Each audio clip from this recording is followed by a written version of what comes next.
So never ever fear that. It's like always, you can always get back up and you can always redo what you did and like get further. Should I play something? No.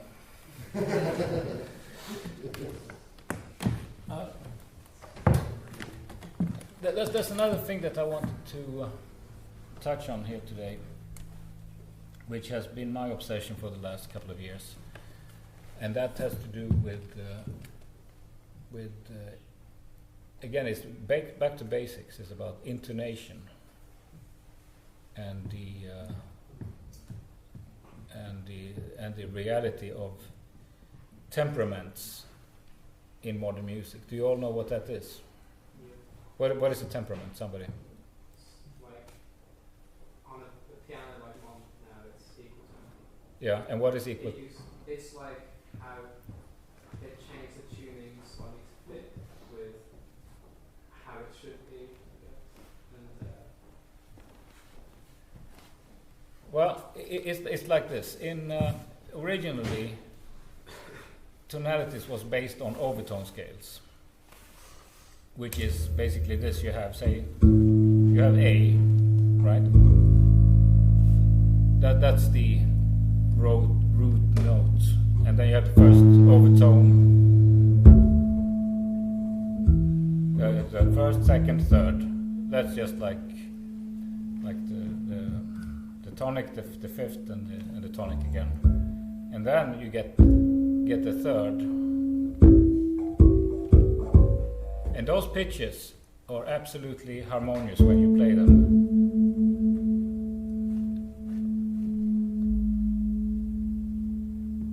I'll get in there. Okay, that's not perfect, but it's pretty good. So that's the third.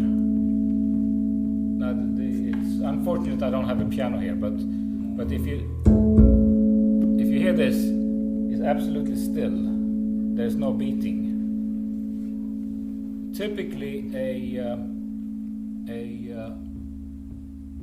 third on a piano would be something like this.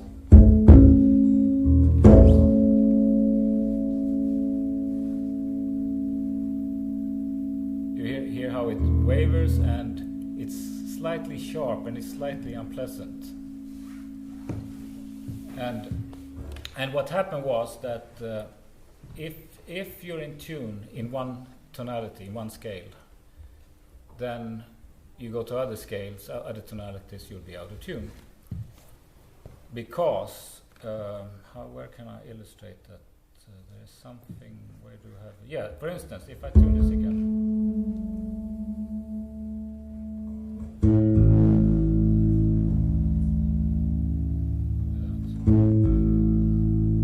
Now, if I go here, this is an A string, of course. If I go here, so that's 7 here. That would be a G.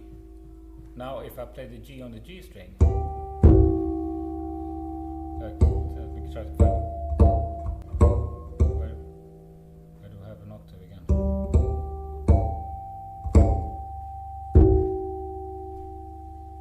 You hear how out of tune those are, right? Because they're totally different, derived from different pitches and derived from different relationships. So you have to compromise in order to get all the 12 keys into the same system. And so in the 17th century, they started making these compromises and creating these so-called temperaments that would allow you to play in all keys, and it was called well-tempered tuning. Then I don't know exactly when, but somewhere around the turn of the century, between the 19th and the 20th century, somebody came up with this brilliant idea. We just chopped the octave up in 12 equal steps, and that should take care of it. And then we have equal temperament, which basically is everything is out of tune. Just a little bit, but it's still out of tune.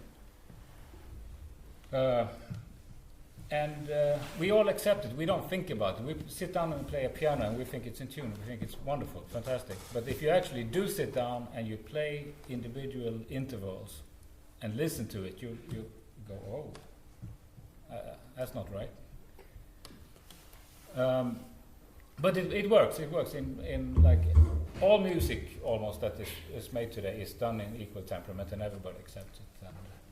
But there is a much deeper relationship with sound and music if you start to get into that. If you play fretless, you can actually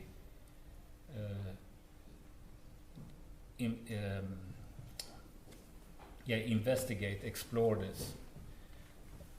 But you can also use fretless to play horribly out of tune, which is what a lot of people do, because you are just trying to play equal temperament. But here, this is interesting in this respect, because why do so many people play out of tune on fretless? It's because they are trying to play out of tune. Do you understand what I mean by that? They are following a system that is already out of tune, so there's no natural instinct to find the right pitches. You're trying to find pitches that doesn't really actually perfectly resonate with what you want to hear.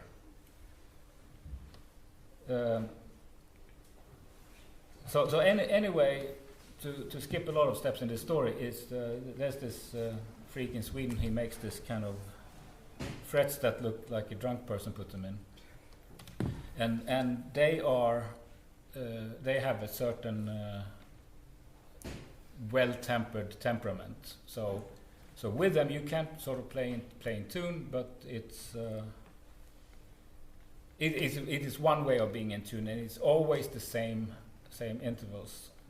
So you can never play all the perfect thirds that you want to play, and this really it becomes the problem, but it's an old problem. It's been around for as long as Western music has dealt with chords.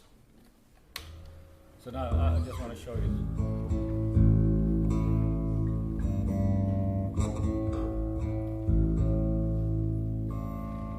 So two reservations here. One string here is new, so it's going to move all the time. So that's going to detune it, and also the other strings are kind of screwed up a bit, so they're not perfectly in tune. So, but they will be close. So there you have a pretty good octave. So now in this tuning, in this temperament, you have this. This is A and C sharp, which you all know is a major third. So that's a pretty good major third. But now if I push that third down a bit, you hear how it goes more into tune, more into a pleasant sound. I'll be with you in a second. Is your string a bit subtle? Huh? Is your string a bit subtle?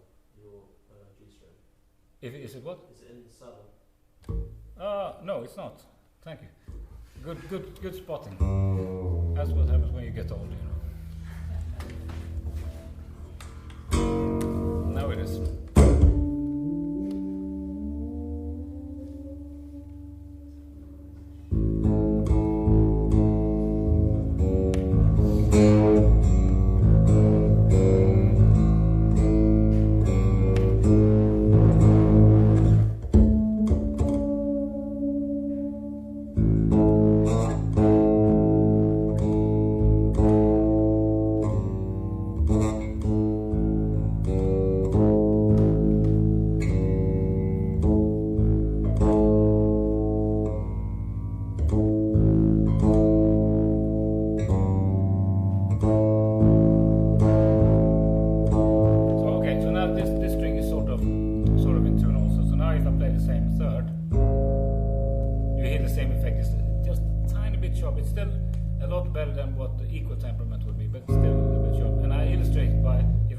Harmonic. You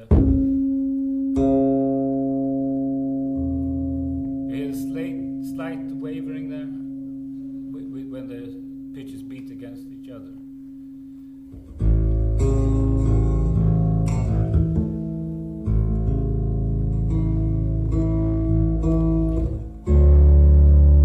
And then if you take the D to F sharp third, that is actually really in tune.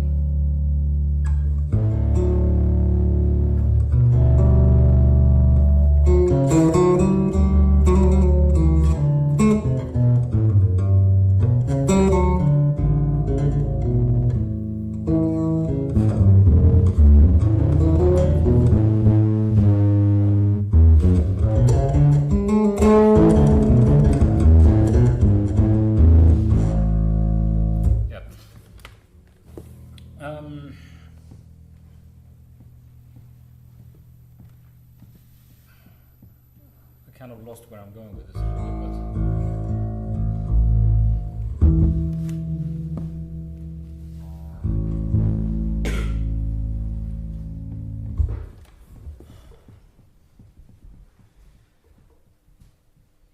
but does that make any sense for you?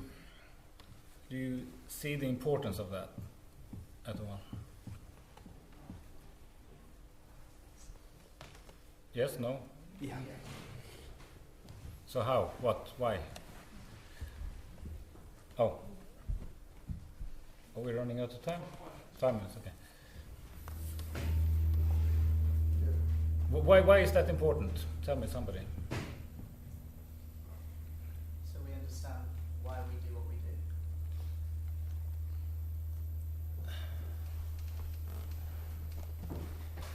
Be ourselves. Huh? To be ourselves. Yeah, no, yeah, go ahead. You can kind of use it to your advantage because education kind of restricts you in some boundaries. It's also true of music. You know, if you understand, if you have your way of understanding that things have to be a certain way, not creative in the sense that like you think outside the box. So with children, because they're not completely understanding of how the world is or how we're told the world is. Yeah. They're more creative and they think outside the box, new possibilities. Right. So if we don't, we can apply our music theory, but if we think outside Right. the box and use these different sounds. Well, yes. If you listen to reality, because again, it's like the world of music is putting these restrictions on you, and you start listening for the wrong things. Sure, play in the equal temperament, but you got to be aware that this is a compromise. This is not where the real sound is, and again, you have to go back to see what is actually triggering you to want to play music. It's that interval. It's not. You see what I mean?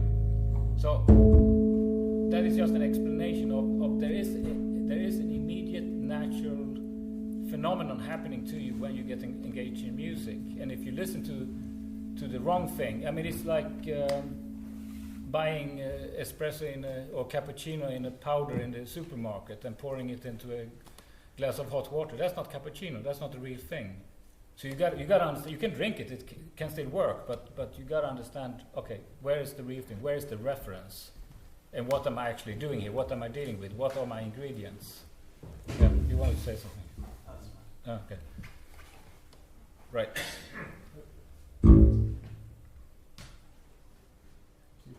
No? Are we? Okay. Let me just see. If does anybody have any other questions? Is anybody? Something that we didn't discuss or something? Yeah. Highlights of your musical career, not in the sense of who you play with or performances, but in how it's made you discover yourself.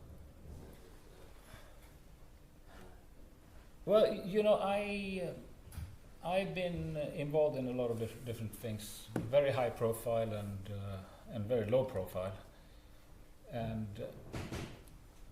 I have learned a lot about really stupid, horrible situations, and they have particularly happened in very high profile environments. Like people, again, what I'm saying about success, I know a bunch of people who are super world renowned and super famous and super miserable, you know, and they have reached everything that you might think that you want to reach in life. Like money is no problem, everything is there, but they lost it. They lost the connection to what they do. Yeah, and it's important to keep that original passion. And I did have some personal highlights, but in a sense it's unimportant, because if I would tell them, it's just like name dropping and being heavy, and that I have no interest in that. That is not important. I mean, like you guys are as important as any of these super famous heavy people that have been around, and it is and as we're seeing the revolution of modern communications, everything is changing. The superstars of the past are not important anymore, and you know, it's a new world. So yeah, and it's about keeping your eye on what's important in life. Yeah. Right? Okay. Thank you very much.